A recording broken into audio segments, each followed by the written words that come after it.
नवऱ्याच्या प्रेयसीकडून बायकोचा खून।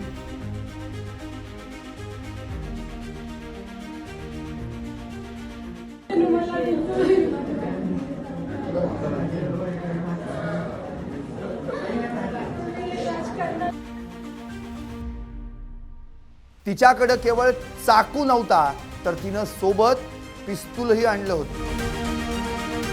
नवऱ्याच्या प्रेयसीकडून बायकोचा खून, लव ट्रायंगलचा ब्लड ट्रायंगल। पती पत्नी और ओ हा चित्रपट तुम्ही आम्ही पाहिलाच आहे, पण पिक्चर मध्ये सगळं स्वीट स्वीट दाखवायला त्यांचं काय जातंय। मात्र हा चित्रपट खऱ्या आयुष्यात एक भयानक क्राइम स्टोरी ठरू शकतो याची कोणी कल्पनाही करू शकत नाही। छत्रपती संभाजीनगरमध्ये आज जे काही घडलंय त्यानं लग्न झालेल्या आणि बिन लग्नाच्या अशा दोन्ही जमातींना हादरवून सोडलंय। कारण ही स्टोरी बघून लग्न झालेली मंडळी तर विचारात पडतीलच, पण लग्न न झालेली मंडळीही लग्न करावं की नाही किंवा गर्लफ्रेंड असावी की सिंगलच राहिलेलं बरं हा विचार केल्याशिवाय राहणार नाहीत। कारण गर्लफ्रेंड थेट घरात घुसली आणि तिनं बायकोचा मर्डर केला।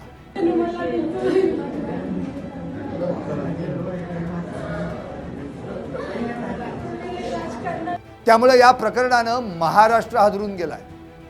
कुठं घडलंय हे भयानक हत्याकांड? प्रेयसीनं पत्नीचा मर्डर करण्यामागची नेमकी स्टोरी तरी काय? पाहूयात या व्हिडिओत। नमस्कार, मी संदीप आणि तुम्ही पाहताय LS मराठी। छत्रपती संभाजीनगरमधील बजाजनगर परिसरातील साई श्रद्धा पार्क येथे घडलेली ही घटना केवळ एक गुन्हेगारी कृत्य नसून ती मानवी नातेसंबंधांतील टोकाचा द्वेष, असुरक्षितता आणि अनैतिक संबंधांमधून निर्माण झालेल्या भयावह मानसिकतेचं दर्शन घडवतं। एका महिलेनं दुसऱ्या महिलेची घरात घुसून केलेली ही निर्घृण हत्या समाजाला सुन्न करणारी आहे। या प्रकरणातील सर्वात धक्कादायक खुलासा म्हणजे खून करणारी महिला ही ज्या महिलेचा खून झालाय तिच्या पतीची प्रेयसी होती। या एका कारणामुळे या संपूर्ण प्रकरणाला तणावपूर्ण प्रेम त्रिकोणाचं स्वरूप प्राप्त झालं। बजाजनगर हा छत्रपती संभाजीनगर मधील एक वर्दळीचा आणि शांत रहिवासी परिसर मानला जातो। मात्र साई श्रद्धा पार्क मध्ये एका घरात जो थरार घडला त्यानं संपूर्ण जिल्ह्याचं लक्ष वेधून घेतलं। आरोपी महिला जिचे पीडितेच्या पतीशी प्रेमसंबंध होते ती दीर्घकाळापासून या नात्यातील अडथळ्यामुळे अस्वस्थ होती। पीडित महिला म्हणजेच त्याची पत्नी आपल्या मार्गातून बाजूला व्हावी या हेतूनं तिनं हत्येचा कट रचला असावा असा प्राथमिक अंदाज आहे। घटनेच्या दिवशी आरोपी महिला पूर्ण तयारीनिशी पीडितेच्या घरात शिरली। तिच्याकडे केवळ चाकू नव्हता तर तिनं सोबत पिस्तूलही आणलं होतं। एखाद्या महिलेनं अशा प्रकारचे शस्त्र सोबत बाळगणं आणि त्याचा वापर करण्यासाठी थेट घरात घुसणं हे या गुन्ह्यातील नियोजित क्रूरता अधोरेखित करतं। घरात प्रवेश करताच त्यांच्यात शाब्दिक चकमक उडाली असावी आणि त्याचंच रूपांतर मग हाणामारीत झालं असावं। आरोपीनं चाकूनं पीडितेवर सपासप वार करण्यास सुरुवात केली। रक्ताच्या थारोळ्यात पडलेल्या पीडितेचा जागीच मृत्यू झाला। या हल्ल्यादरम्यान पीडित महिलेनंही स्वतःचा जीव वाचवण्यासाठी प्रतिकार केला। या झटापटीत आरोपी महिलाही किरकोळ जखमी झाली। घरामध्ये आरडाओरडा आणि गोंधळ झाल्यानं आजूबाजूच्या लोकांच्या लक्षात आलं। वाळूज MIDC पोलिसांना तात्काळ पाचारण करण्यात आलं। पोलिसांनी घटनास्थळी धाव घेतली तेव्हा पीडित महिला रक्ताच्या थारोळ्यात निपचित पडली होती, तर आरोपी महिला तिथंच रक्तानं माखलेल्या अवस्थेत होती। पोलिसांनी तिला रंगेहात ताब्यात घेतलं। तिची प्रकृती आणि जखमा पाहता तिला तातडीनं उपचारासाठी घाटी रुग्णालयात दाखल करण्यात आलं। तपासादरम्यान समोर आलेले प्रेयसी आणि पत्नी हे नातं या गुन्ह्याचं मुख्य कारण आहे।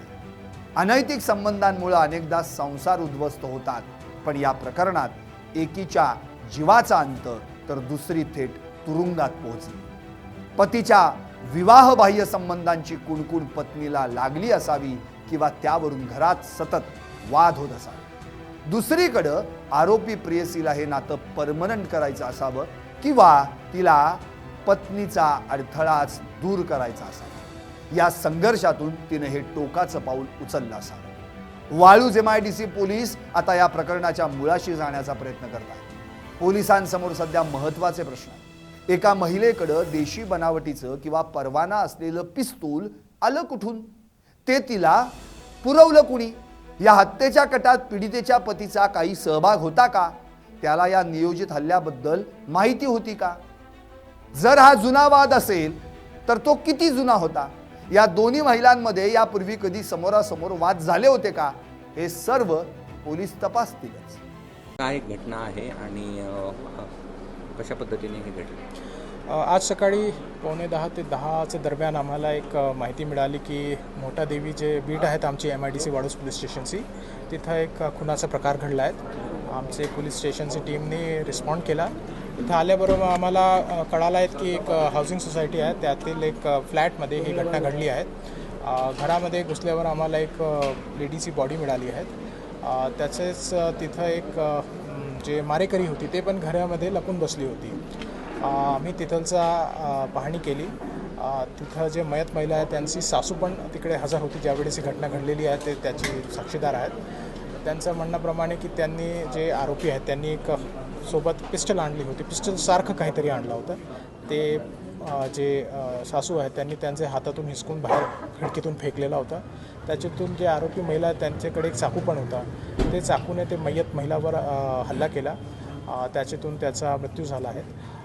ते मयत महिलाचा जे हे आहेत हजबंड आहेत, त्यांचा काहीतरी याचे आधी आरोपी महिलासोबत काही आहेत रेकॉर्ड आहेत आमच्याकडे. सध्या आम्ही ते बॉडी हलवणार आहेत. त्याच्यानंतर घटनास्थळ पंचनामा सुरू आहे.